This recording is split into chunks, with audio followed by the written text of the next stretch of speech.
भोला हमारे भगवान है, चरणों में इनके ही संसार है। भोला हमारे भगवान है, चरणों में इनके ही संसार है। जब जब मैं जलवा चढ़ाती हूँ, भोला के चरणों में झुक जाती हूँ। जब जब मैं जलवा चढ़ाती हूँ, भोला के चरणों में झुक जाती हूँ। भोला हमारे भगवान है, चरणों में इनके ही संसार है। भोला हमारे भगवान है, चरणों में इनके ही संसार है।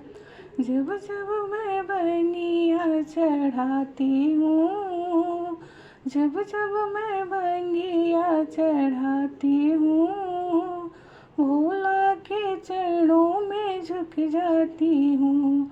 भोला हमारे भगवान है, चरणों में इनके ही संसार है।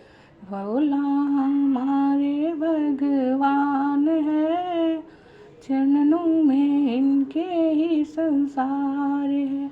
जब जब मैं फूलवा चढ़ाती हूँ, भोला के चरणों में झुक जाती हूँ।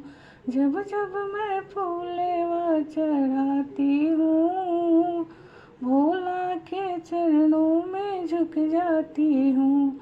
भोला हमारे भगवान है, चरणों में इनके ही संसार है। भोला हमारे भगवान है, चरणों में इनके ही संसार है। बेल के पतैया में कौन गुण हो, भोला गई नीलबाई। बेल के पतैया में कौन गुण हो, भोला गई नीलबाई। पूरी मिठाई भोला के मन ही न भावे, पूरी मिठाई भोला के मन ही न भावे। भंगिया के गोला में कौन गुण हो, भोला गई नीलबाई। बेल के पतैया में कौन गुण हो, भोला गई नीलबाई। हाथी से घोड़ा भोला के मन ही न भावे, हाथी से घोड़ा भोला के मन ही न भावे। बसहा बैलवा में कौन गुण हो, भोला गई नीलबाई। बेल के पतैया में कौन गुण हो, भोला गई नीलबाई। बेल के पतैया में कौन गुण हो, भोला गई नीलबाई। साला दो साला शिव के मन ही न भावे, साला दो साला शिव के मन ही न भावे। मिर्गा की चाला में कौन गुण हो, भोला गई नीलबाई। बेल के पतैया में कौन गुण हो, भोला गई नीलबाई।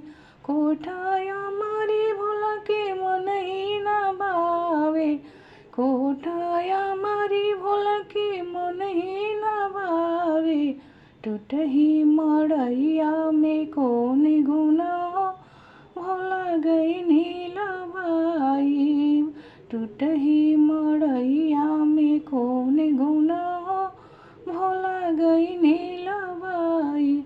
बेल के पतैया में कौन गुण हो, भोला गई नीलबाई। बेल के पतैया में कौन गुण हो,